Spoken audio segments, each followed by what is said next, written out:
안녕하세요, 안태환입니다. 지난주에 비가 많이 왔었죠. 장마철이면 건물주분들이 항상 걱정하는 부분이 있습니다. 바로 누수인데요. 이제 막 잔금을 치른 건물주분들이 누수에 대처하는 법에 대해 얘기해 보려고 합니다. 이 누수 문제 겪어보신 분들 아시겠지만 정말 골치 아픕니다. 그 이유 중 하나는 누수 원인을 명확하게 찾는 게 어렵기 때문이에요. 이걸 쉽게 설명드리자면 누수는 두통과 비슷하다고 볼 수 있습니다. 두통이 생겼을 때 원인이 하나로 딱 떨어지는 경우 잘 없죠. 스트레스의 경우도 있고 잠을 못 자서 할 수도 있습니다. 감기, 눈의 피로, 혈압, 날씨 변화 등 정말 다양한 원인이 있을 수 있습니다. 누수도 똑같습니다.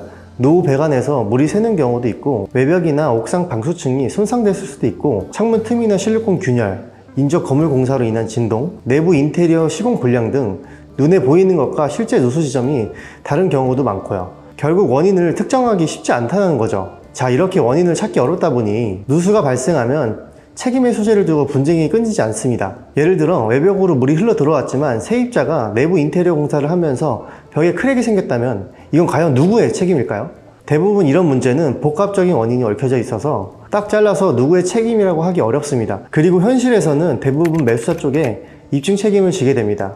즉, 이 누수가 건물 매입 전에 이미 발생한 문제였다는 걸 매수자가 스스로 증명해야 되는 거예요. 그래서 실제로는 전문업체의 진단 소견서, 현장 사진, 임차인의 진술 같은 것들을 잘 모아두는 게 굉장히 중요합니다. 협상을 할 때에도, 법적 분쟁이 생겼을 때에도 이런 자료가 큰 힘이 되거든요. 그렇다면 가장 좋은 해결 방법은 무엇이 있을까요? 바로 사전에 예방하는 것입니다.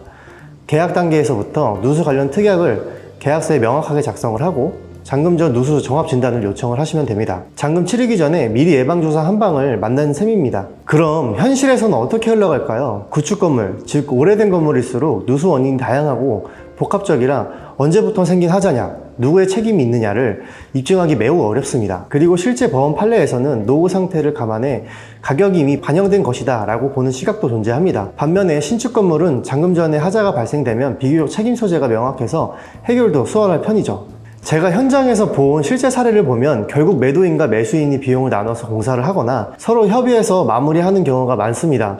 왜냐하면 소송 비용이 누수 공사보다 더 나올 수 있기 때문이죠. 시간도 더 오래 걸리고요. 매매계약서를 작성하실 때 누수 조항을 꼭 체크하시고 가능하면 잔금 전 진단도 꼭 받아보시길 추천드립니다.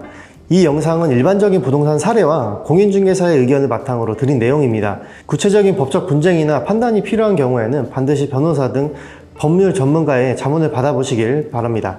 오늘 영상이 도움이 되셨다면 구독과 좋아요, 알림 설정 부탁드리고요. 시청해주셔서 감사합니다.